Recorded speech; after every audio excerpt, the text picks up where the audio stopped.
Good evening, I'm Matterall. Tonight on Talking in Stations, it's Patch Day, October 13th. The Triglavian Space is here, the region known as Pokven. So were some asteroid and mineral changes, the big ones that we talked about earlier this month. Some audio changes and UI changes too. Have you noticed a new font in Eve? The most controversial change today. Yep. So also, what happened today? What happened last night, actually, in SVM TAC 3K? It was a good old-fashioned brawl. It was caught on stream by TIS. There's a whole 2-hour fight if you want to see it. I think the actual fight was 45 minutes. There's a lot of stuff going on before and after, so you can check that out. Also, CCP announces they are going to stop player bounties and kill rights. They're going to turn that off, so we'll find out why. Those stories and more on TIS Today, the EVE Online report. Let's get started.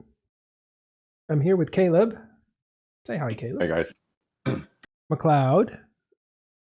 Hey. Gurgorin. Hello.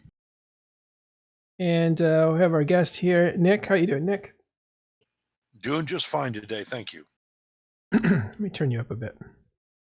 All right, let's get in on the very first thing. The biggest thing is patch notes coming in today. Let's have a look at those. Of course, the big thing here is Triglavian Space. For those that haven't been paying attention, it's hard to miss. This is the final ending to what has been, I think, the last year and a half or 2 years of EVE Online's thematic developments. So they had these invasions with these aliens called Triglavians that were mysteriously signaling us. They were taking over our communications at first.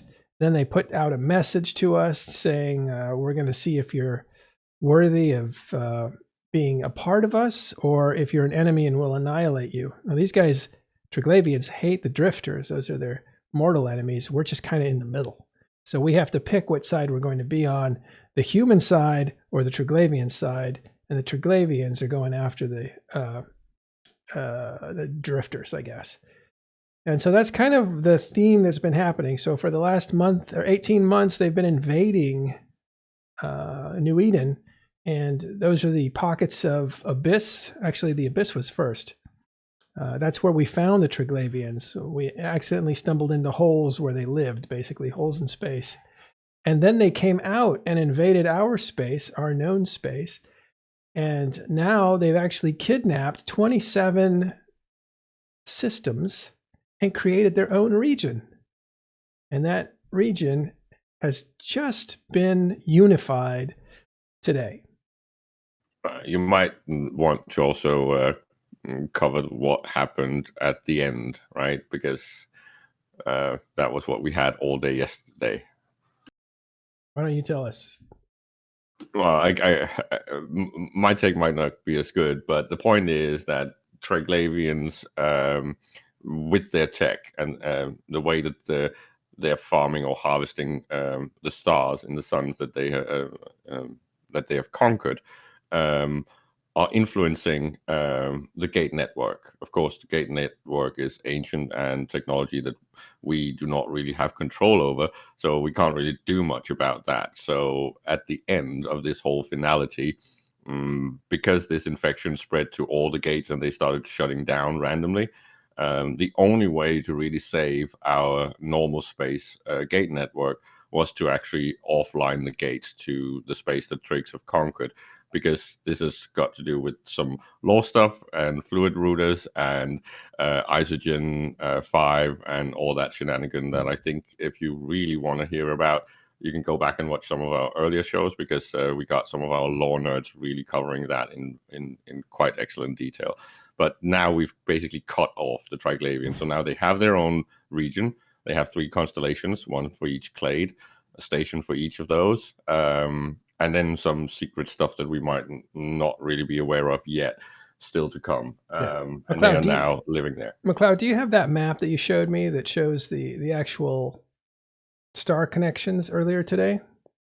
I could actually, I'll throw it up on as a live thing if needs be. Actually, all right, yeah, and share your screen, then we'll just. Well, it may not. The sharing the screen may not work because you're going to be the size of me. But if you can give me, we can try it. We'll try it. Okay. The one you're showing is kind of useful. I think the speculation is whether or not there is this home world connection to their actual origin. And if that exists, it must somehow be related to the 3 key stations, right? So the systems that must be Niaja, Archie, and Kino, right? That's the main system. And there might be a connection from there too.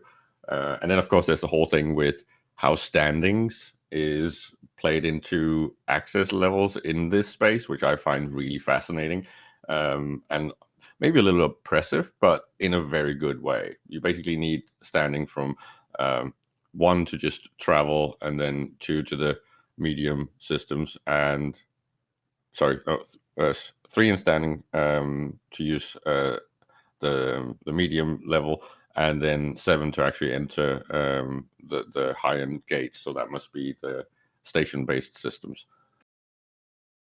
Yeah. Hey, Asteroid, if you want to jump in, let me know. Jump into public. I'll drag you in. We had a little dive into Triglavian. So there's a lot to unravel here. We don't have time to get into all the details. I just wanted to get you caught up on the last 18 months, 2 years of development, and how it's ended with this new October expansion. I guess it's an expansion. It's got a lot of stuff to it, but it isn't actually called a technical expansion. So this is the delivery on a lot of that storyline. And so what we end up with is a really neat and interesting new area of space that is not nullsec, but it has a lot of familiarity to it. It's not wormhole space, but it has some familiarity to it.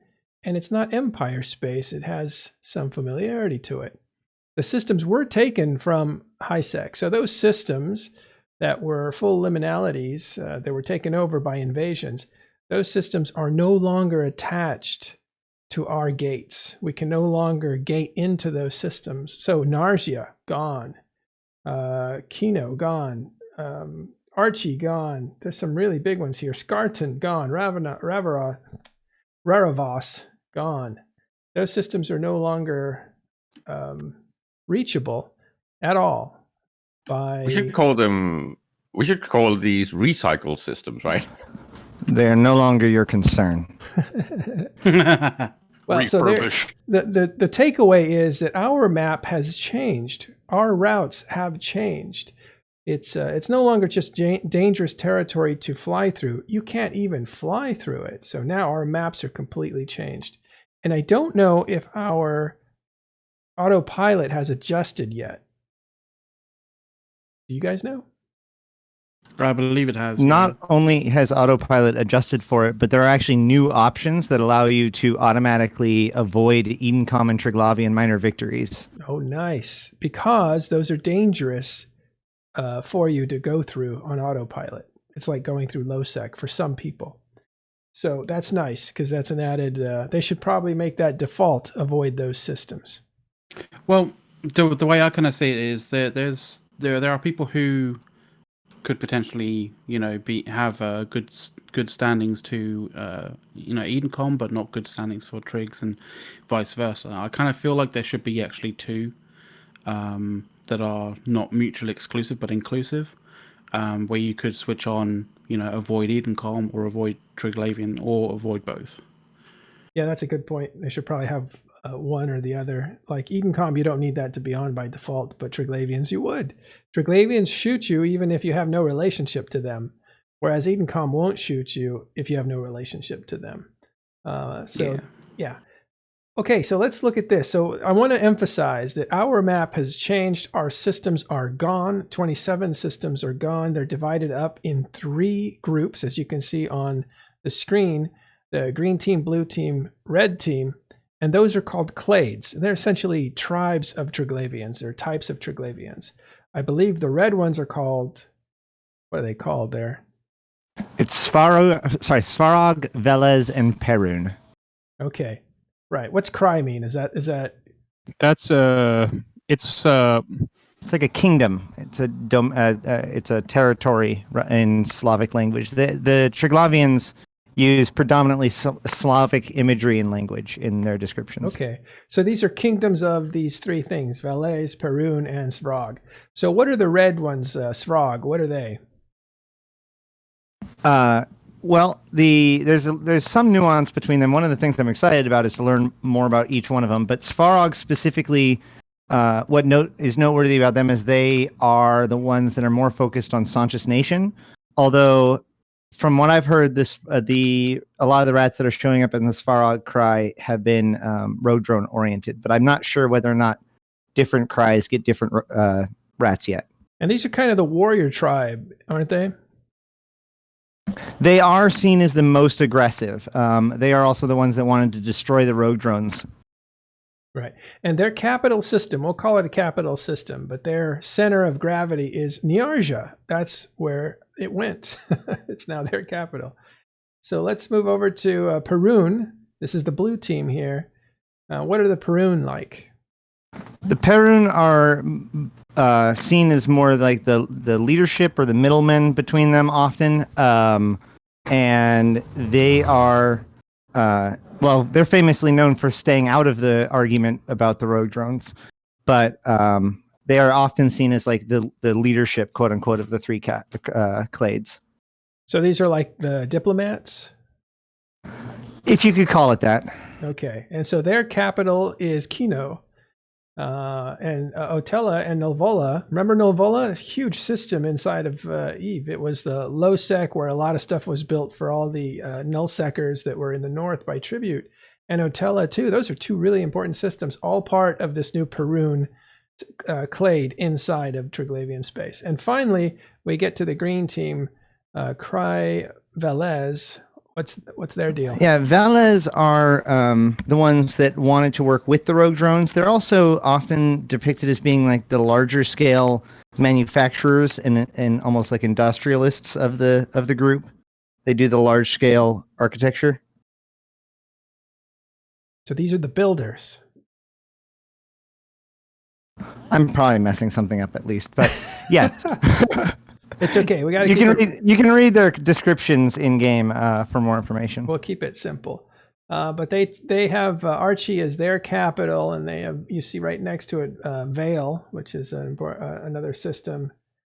And yeah, so this is Triglavian Space. Now, as we said, this is completely cut off from us, except there's a couple ways in. Right now, the only way in is really through wormholes, but really small mass wormholes, so you can't really take much in there except maybe a battleship. And do we know what the nature of those connections are, like where the wormholes generally are? Well, there are new wormhole connections that lead into the Triglavian Space, but the important thing about these wormholes is actually that it isn't just a standard wormhole like you would expect. You don't just like scan it down and warp to it. If you were to scan it down and warp to it, you would actually end up at 0 in a beacon for a site that is basically built like the old major conduits from Invasion. So these massive rock structures in all three directions, and 50 to 100 kilometers, I don't remember exactly, away is the actual wormhole. And coming out of the wormhole is either Triglavians, rogue drones, sleepers, or Imperial or like Empire forces, depending on which side of the wormhole that you're on, and they will attack you based on standings. So you have to fight your way through the wormhole? Yes, basically. Wow. Okay. Or just fight. And this is the predominant content in these systems. So even when you jump through, there is a pretty good chance that there'll be a pro-Triglavian fleet on the other side farming it. So other PvPers. Well, I assume that everyone in there is ready to fight. Right. That's one thing we needed to say about this entire region. This region acts like nullsec. There is no security in there, so you're essentially in nullsec. It's actually easier to think of it as wormhole space. Okay. Because there's no death clones, there's no jump clones, there's no Sinos in. Basically, it has much of the same restrictions and abilities of wormhole space. Also, no local. delayed That was going to local. be my Yeah. question right Well, there. the same delayed local that wormholes have. Yeah. But you can bubble it, which means you can bubble wormhole. I imagine you can bubble the wormholes on the other side. Right. And the conduits. Yeah. Okay, so you can find these wormholes. You will find some kind of a site. It may be guarded. You'll have to fight your way through, possibly, depending on standings. Once you get through, it may be camped by other players on the other side. But that's how you can get in right now. But what's the other way that you can get in that's being produced now? So there's another set of filaments. There's actually 3 sets of filaments in 2 different categories. There's inbound filaments and outbound filaments. Inbound filaments come in 2 different categories. One is based on how deep the filament goes, and one is which clade it goes to. So there are filaments for each clade, and then there are filaments for the home system, the nearby systems, and the perimeter systems. So there's no filament that'll get you to a guarantee place. When it comes to coming out of the Triglavian systems, there are 2 different types of filaments. One is will bring you to a random Triglavian minor victory, and the other one will bring you to a random system in the proximity of the system that you are in. So, like as in physically on the map, because these systems haven't moved in location.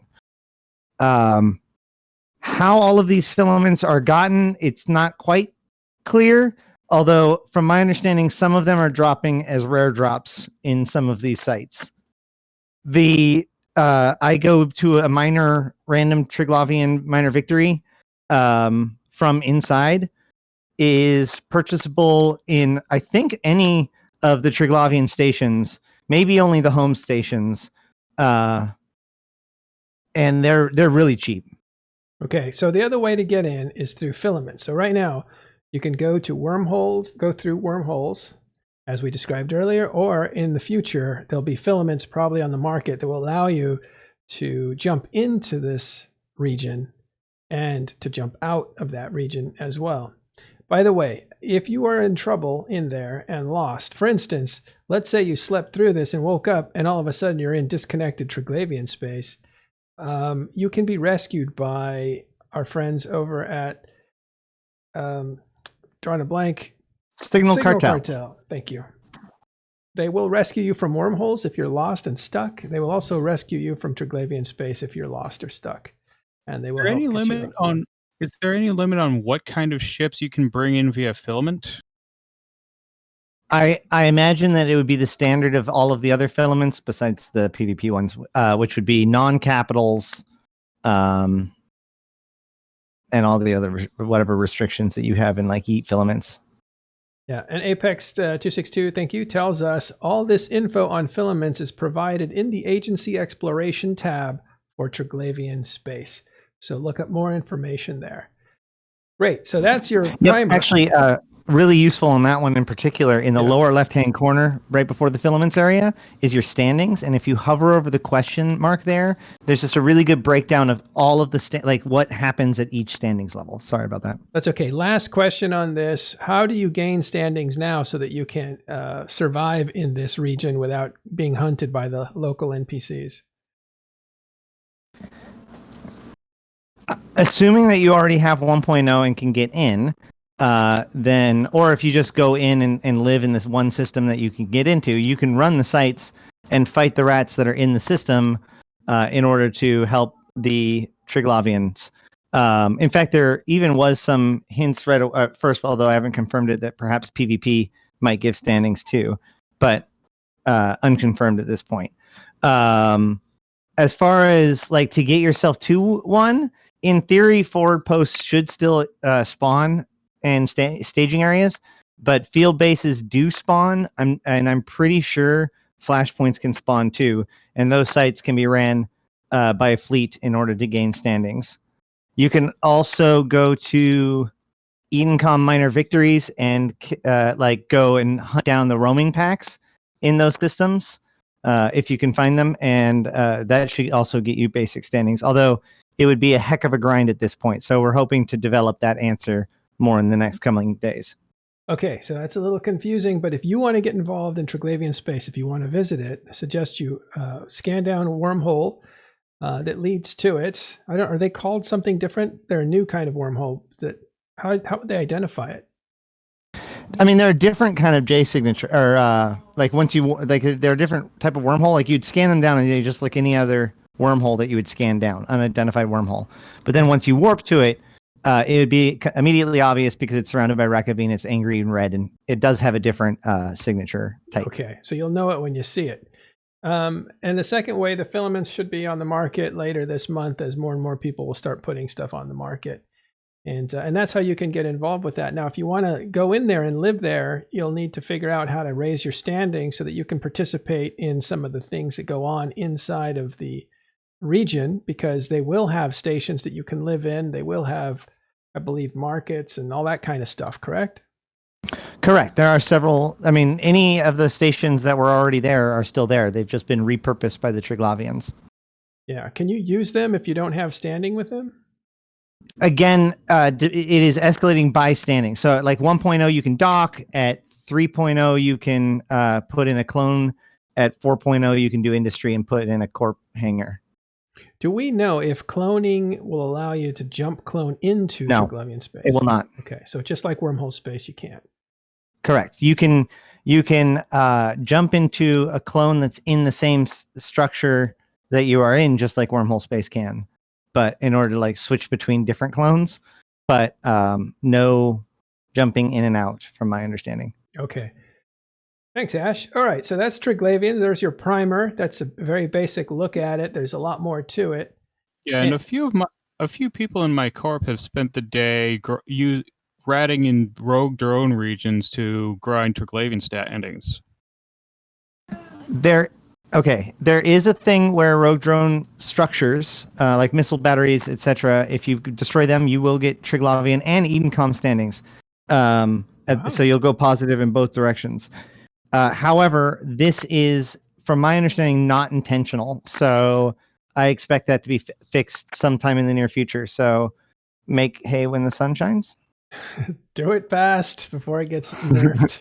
All right. But it is specifically tied to structure. So if you're just running rogue drone sites and you're like, I'm not getting anything, there needs to be a rogue drone site with some sort of battery or something for you to blow up that's theirs.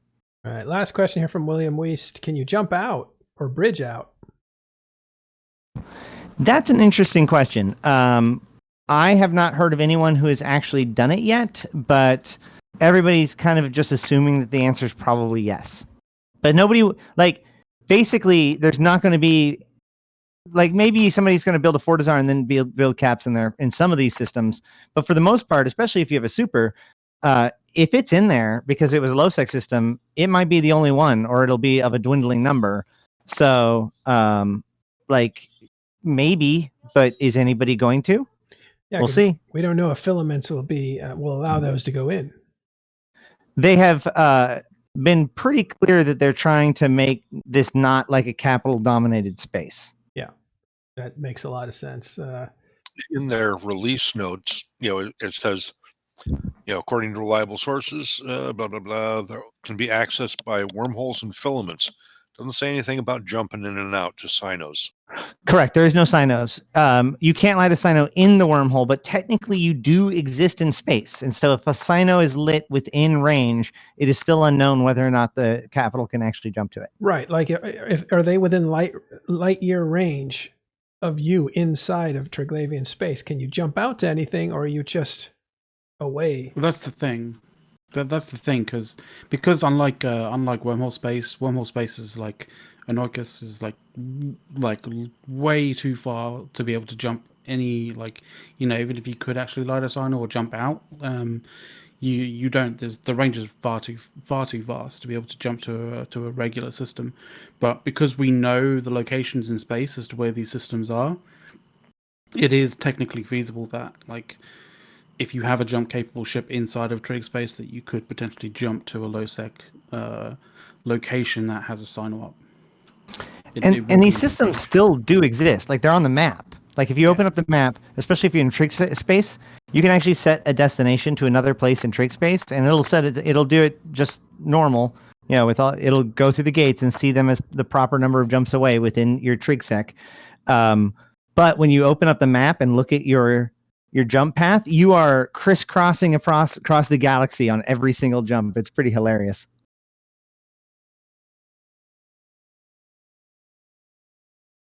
Yeah, Yeah, McLeod, I'm showing. if I watch your screen, yeah, we're looking at it, but it's Yeah. kind of small. I have to, let's see if I can, 1 second, I'll make it different here. Mhm.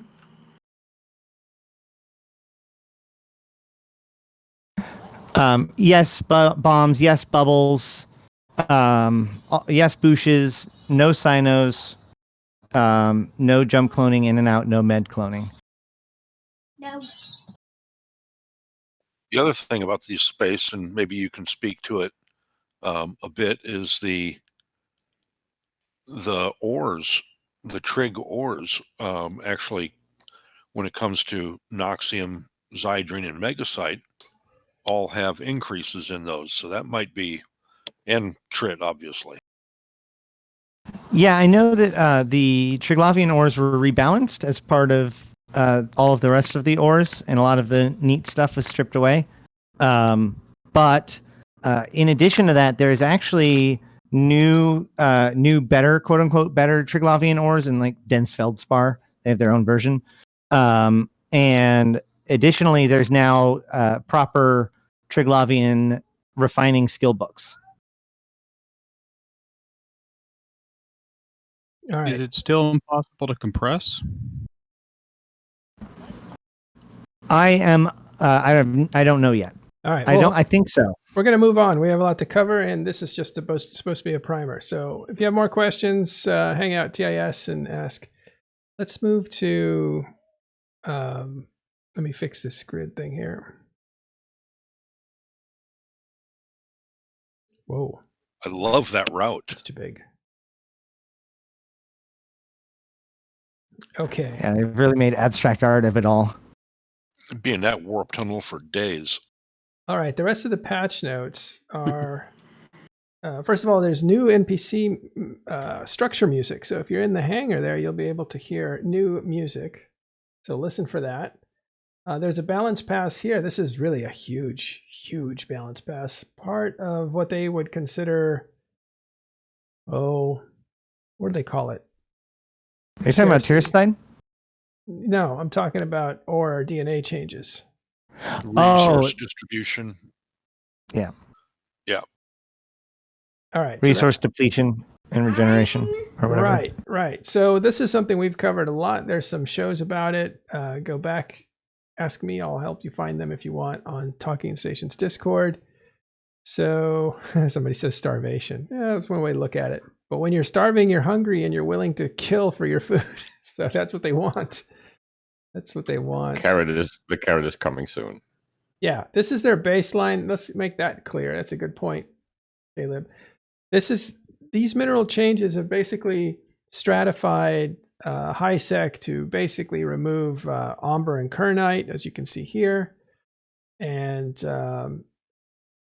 so certain asteroids that have certain minerals are now particular to certain areas of space. In other words, in high sec, you won't find some of the more expensive minerals because those are in more dangerous areas. In low sec, that's got its own set of minerals that are specific only to low sec. And then deep space, it doesn't have everything anymore. It only has high-end minerals, and they're specific to them. So it's going to take now interdependencies. Low sec will have to trade with high sec and null sec in order to get all the minerals, in order to have a balanced diet when they're building things, for instance. And that's the idea, is interdependency, and that's what they're building here. So these ore changes are rather significant, and it's a huge change, rolling back about 6 years of the way it's been for a long time, where you've been able to get everything you need locally. Now you actually have to trade with people or move around or set up outposts in areas that you weren't before. So I invite you to check out these changes in the patch notes. There's a lot of them. I want to get to the last one here, which is ice. Somebody asked, is ice gone? It says the spawn probability of all ice sites across the board, all ice sites, has been reduced. And I've heard this is not all ice, but this is just anomalies of ice. Does that make sense? Anybody Aren't know? all ice and anomalies? That's what I thought. Yeah, too. all ice is anomalies. Yeah. So this is they were all moved from ice. just ice belts to anomalies. Right. So, fun fact, I believe many, if not all, of the Triglavian systems have ice. Wow, really? Yeah. Okay, so ice is going to be, and ice and all the derivatives from ice, right? There's a lot of products come out of ice. Your ability to jump through gates, your ability to transport capital ships, all the isotopes come from ice. The heavy water comes from ice that works for rorquals. The straunt that works with dreadnoughts, that's how they jump into siege. All of our structures. Yeah, now it's part of the structural game because you have to use straunt in order to... Nope, fuel blocks. No, but to sob wand, what do they call that? Right, but also, Yeah, I mean, strong fuel teams. blocks. Yeah, Fuel You blocks use isotopes and fuel blocks. You're right. Use isotopes, right? And then your, oh dear, what's the white one that's used on bridges? liquid ozone. Liquid ozone. Thank you. Sorry. Okay. Yeah. So all that stuff is derivatives of ice. So if ice becomes more scarce, your fuel costs are going up for your structures. Your transportation costs are going up for your jump freighters. Your siege cycles are going to start costing a bit more. There's a lot of stuff that's related to ice. So look for some changes there. Also, Wormhole, they lost a while ago. They really lost all their ability to mine inside of Wormhole space. They never had it for moons, I'm pretty sure. And No, they were one of the last groups, or I think they got moon mining at the same time as HiSec did. HiSec, but it's very similar to HiSec. So Yeah. in the same way as HiSec, all of their moons became dumb all of a sudden, and then now with this latest change, all of the rest of their ore kind of went poof. Well, no, they had a problem Yeah. before where it was getting bad, I believe. A lot of people stopped when mining they before these redid- changes. Go ahead, when they Hugo. redid the moon ores so that they don't come with the enriched regular asteroids, that since the only moon goo you can get from wormhole moons is the same stuff that you can get in HiSec, which is the least valuable, people just stopped mining in wormholes. Yeah. So that happened before this, but this really is the coup de grace. This is Well, this was the other half. yeah, you can't really do industrial. You have to import into wormholes, and that makes it a lot more of a less livable area. You can't live and build in wormhole space as easily as you could before. So it's going to change maybe the nature, but it's already changing. So we'll see what happens with wormhole space. But they're going to get gas. It's going to be easier to get gas from there too. So they kind of have a cornered market. And they also have T3.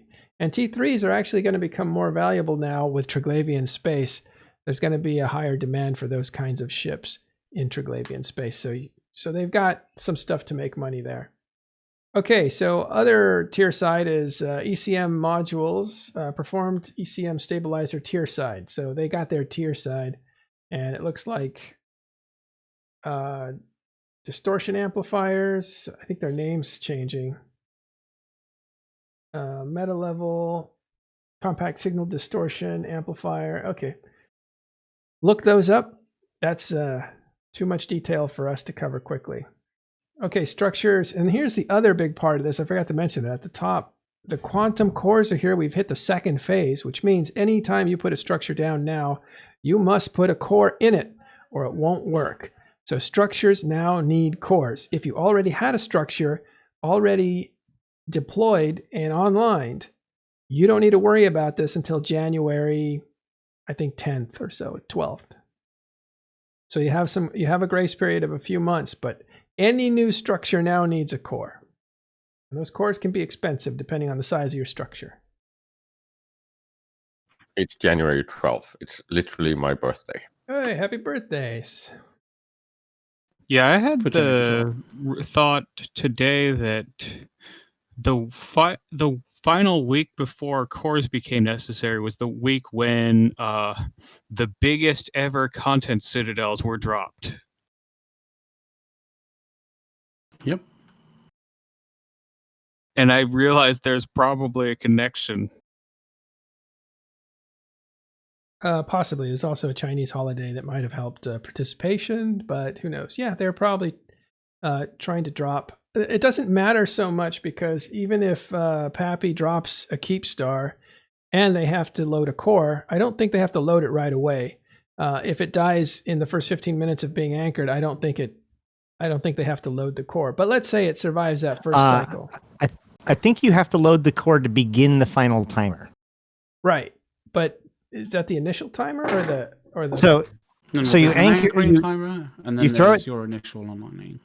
Right. So you throw it down, wait 15 minutes, boom. Then you wait a day, boom. Then you insert a core, then you wait 30 minutes, then it's online. Right. So none of the circumstances that we've seen so far, because the keep star was destroyed before it online, would have required a core. However, in order to use it, you would have needed that core. So, and here's the other part of that. If they put down a keep star and they put a core in it, and Imperium manages to do what they've done the last 3 times and destroy that keep star, in all 3 cases, the Imperium didn't hold the field.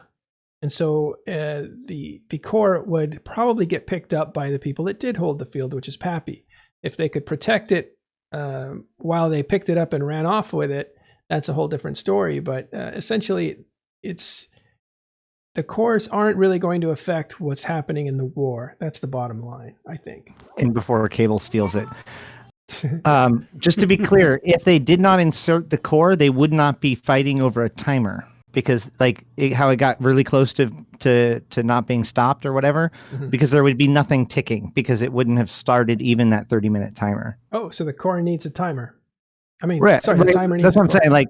Yeah, so after that 24-hour anchoring period, normally the 30-minute final timer just starts automatically. Now that final timer does not start until the core is in. I don't think there's a 30-minute timer. Because it's a whole timer, right? Yeah. It's a 15 It's online. It's an Oh, my bad, 15. 15 It's then. an Everything else initial- is true. It's an initial I anchoring think timer. Mac and then can an actually online. answer it. You need to turn yourself up a bit, Mac. He's good for me, actually. It's it's initial anchoring timer, and which is the initial sort of 15-minute one, and then there's an onlining timer. I think the difference is, in order to actually online a structure, you're going to need to put the core in. So, you're going to have that to go if you want to go past that 15-minute anchoring timer. Yeah, but this core can now fit into, what can it fit into? What kind of ship? Because there were some problems with it being so big that it could only fit in a freighter, which is You can carry it in You an can Orca put it in now. Orca. yeah. So you can Yeah. put it in a pretty hefty ship, I think now. And again, Orca would be kind of rare on a big battlefield, so people would know that's holding the core. Anyway, so we'll see what happens there. Let's move on. Technical changes going on. The player bounty and kill right feature has been temporarily disabled because they want to see how it works when it's not being used. And that has to do with some server quality issues. In other words, these big fights had a player bounty system on to do some work to do on top of all the other stuff it was doing calculations for. And the player said, we don't need this bounty system. We don't really care about collecting a few cents on each person that they shoot. That's not really part of what they're doing. And nobody really uses the bounty system. The argument was made by CSM, I believe, that, why have it? Why not just shut it off completely? And so I think CCP is shutting this off to see what it's like. Unfortunately, it takes down the kill right system as well. And does anybody here want to explain what the kill right system is? Sure. So if you do a criminal action against somebody else, like if you attempt to gank them in high sec, or if you try to pod them in low sec, or something along those lines, you can gain what's called a kill right against, they will get a kill right against you. So not only do you go criminal in that moment, but now that person gets a 30-day free pass to make you suspect for 15 minutes at any time. And they can also make that right available publicly or to like an organization for any amount of fee. So you can So sell this it. is used for good fun. Yeah, people can sell it. People set up their own kill rights and hope that people try to buy them. You know, it's all good fun. But before we get to that level, the point is if you get killed, you didn't like that, you could take that right that you have to kill that person back, and you can sell it to somebody else or give it to somebody else who's into that sort of thing so they can exact revenge for you. Exactly, and you actually get a chunk of, you get that ISK back, right? So if you sell it for 10 million, you get the 10 million. So Right. it's a good way of like making up a little bit of that loss. Right. So unfortunately, that's a byproduct of this change. Yeah, this is interesting to me because if I remember correctly, they explicitly said that this system doesn't have a high impact on the server performance because it's kind of handled by a whole different system. But what I believe we're seeing here is just the perceived notion that it is creating impact, right? Like if the server is having difficulty performing because there's 6,000 people, and people see unnecessary large numbers of spamming of bounties, it really doesn't matter whether or not that has actually impacted it. And if that becomes a sticking point enough times, it's like, you know what? Let's just see let's let everybody see what happens when it's not there. You know what they should do I is think with that, I'm inclined to say the What exact impact? opposite. This proved that there was issues, not necessarily major issues, but enough issues for CCP to decide, okay, this is actually worth taking out because it does not really serve a purpose. Because we did see huge difference between the fight where it was turned off and any fights where it was not turned off. And as I think McLeod has been screaming about this forever, it does actually seem to do some sort of cluttering. Maybe the low priority makes it not a major impact, but enough of an impact so that it scales when you get to the really big fights. Another point of Yes, that actually- is that all of those server calls for the bounties were being held on the client side trying to get to the server. So that would be impacting the client a lot also. You also have to understand as well that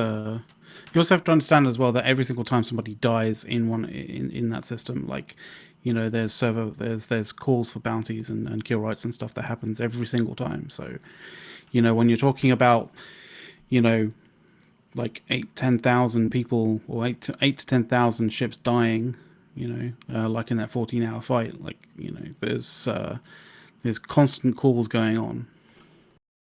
This actually reminds me of a dev blog. I think it was by CCP Veritas, the guy who made tie-dye originally.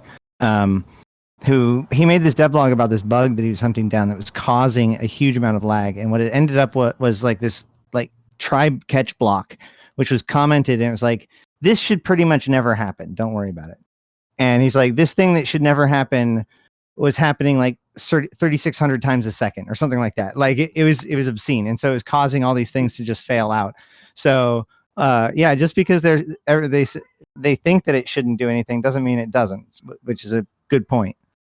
I think that's what they're trying to find out. That's why they've shut it off, and they're going to see what it's like. That's why it's a temporary shut off. If it doesn't help, they'll turn it back on probably and say that's not the problem.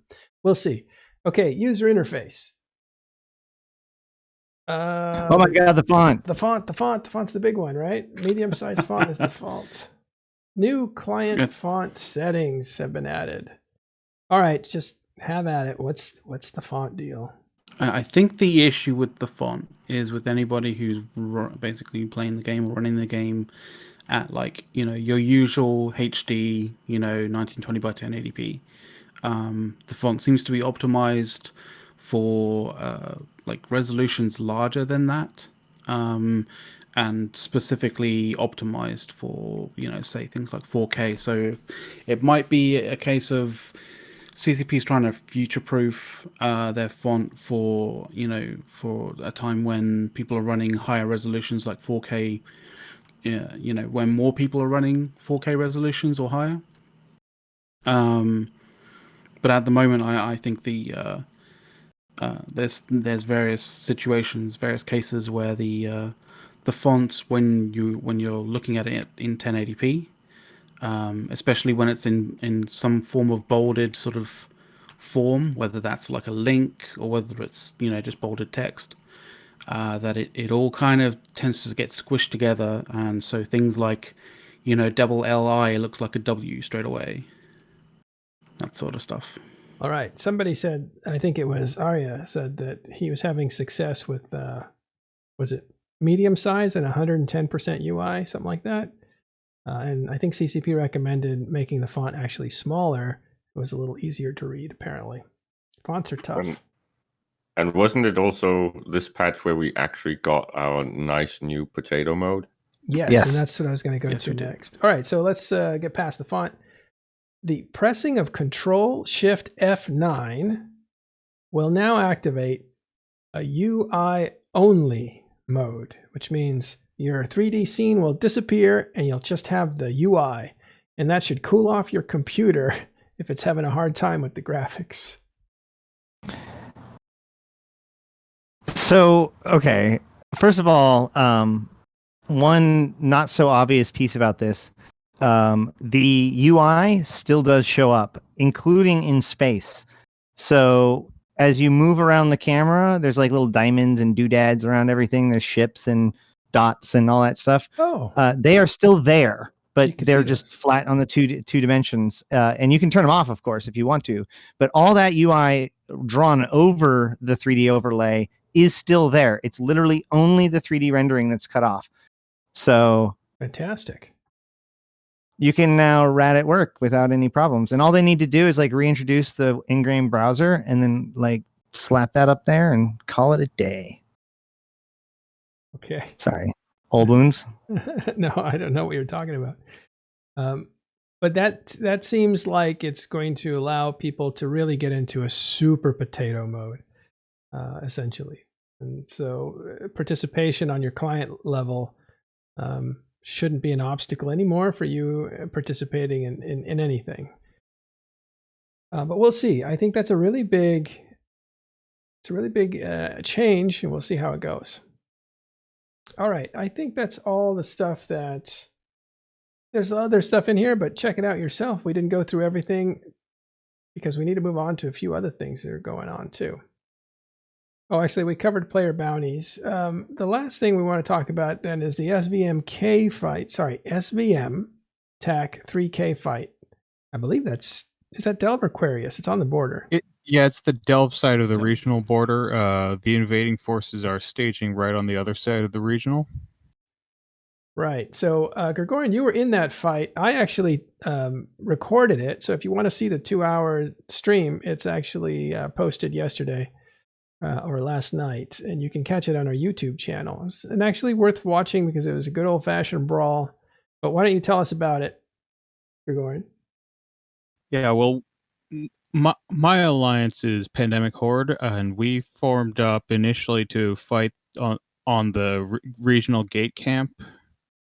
And then after fighting on the regional gate camp for a bit and beating a sacrilege fleet with triage support and a Ferox fleet that came in to back it up, the fight continued on to be on the Ansiblex jump bridge as reinforcements kept coming in for the next couple hours. Right. So they kept raining in Feroxes. So it was great fun to watch. Actually, I think I can pull it up. Let's see. Yeah, I noticed a lot of the people from the Imperium had reshipped several times, and actually so did we. Like, I lost 3 Feroxes in that fight. Yeah. Well, the thing about SVM, on the other side of SVM, is the headquarters of Pappy. So this is a good system for them to reship. And they were coming back into the fight. There were no caps dropped except one dreadnought that was hanging around shooting people, and these fraternity guys jumped it. It was awesome. Yeah. Go ahead. What? Yeah, PL gated a few caps at the beginning to take out the triage, but they didn't really do much else with their caps. Right. That was the first part of the fight that I didn't see because when I got there, it was over. It was just the part 2 that I caught on stream. But there was a lot of interesting stuff. It was neat to see everything in action. It was a really nice fight to watch because we're used to these really big, slow-moving fights. And this one was like pretty much at full speed. Even though there was tie-dye, it felt like it was at full speed. It's just moving a little bit slower. and you could just see like ship after ship just exploding all over the place. So people were going up. Yeah, it all was the time. definitely one of the most fun fights of the war so far. Yeah, good. Well, anyway, check that out. I think I have a link to it. Let me grab that.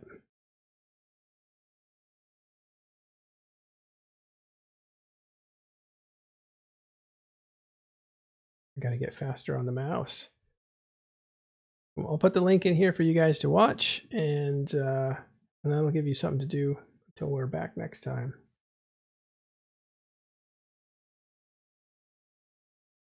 And here you go. Okay. Anything else you guys wanted to bring up before we take off? All right, then.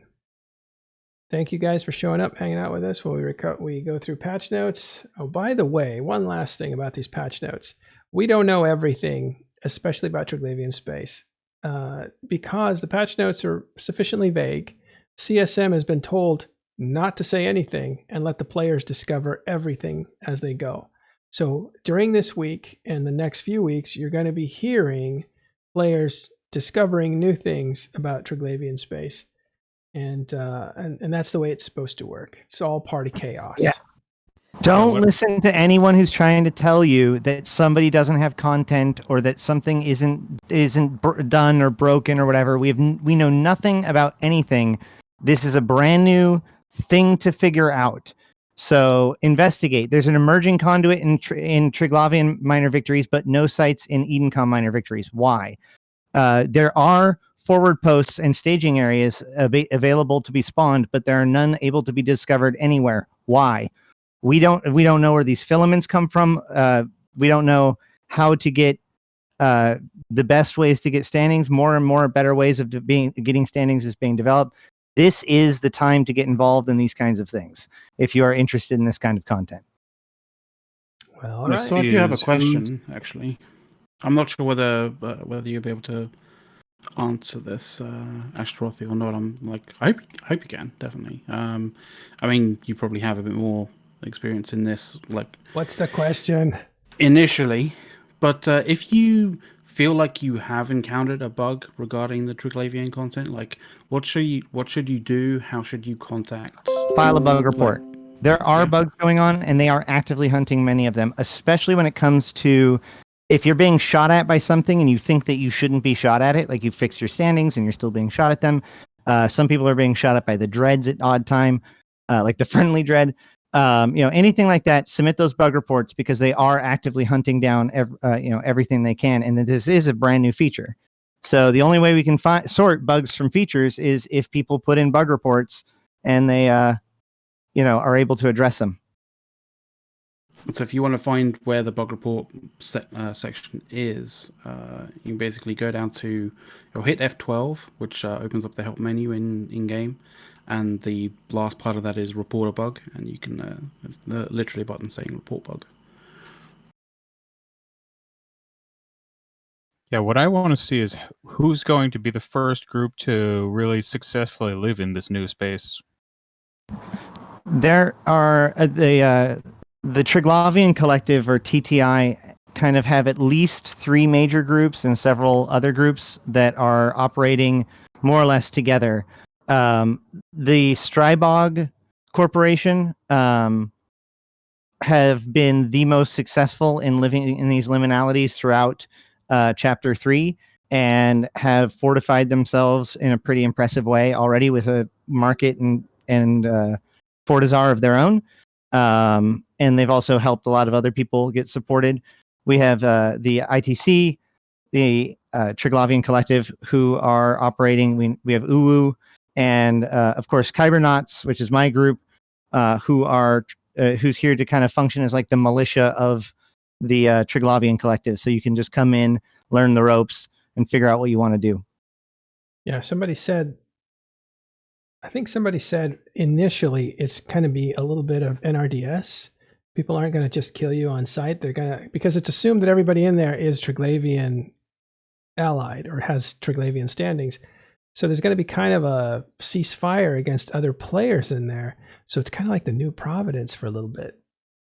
Well, there are standing fleets, and there are what's it called? Like it is it's NRDS for the first like 24 hours or whatever it was in Rarivos. But there is a strong interest by the Triglavian or Kybernauts to keep out, or all the pro Triglavian people, which we call Kybernauts, to keep out people as much as possible, to avoid getting access to more ways to get in or move around easily. Right. Also, the Triglavians themselves will help you. If you have standings with them, they'll actually help you out. They'll heal you up, and they'll kill the people that are killing you. This is true about Edencom forces as well, in like Edencom minor victories and fortresses. If you get 3.0 with either side, they become blue, and they will defend you if you become attacked, and they will rep you. Right. So it's very interesting. I kind of feel like, and it's like the underground Providence, right? Because they stole some places from Amar. I don't know. It's a lot to unpack. Okay, guys, thanks a lot for coming around. Stay tuned for a raid, and we will see you next time. Thanks, everybody.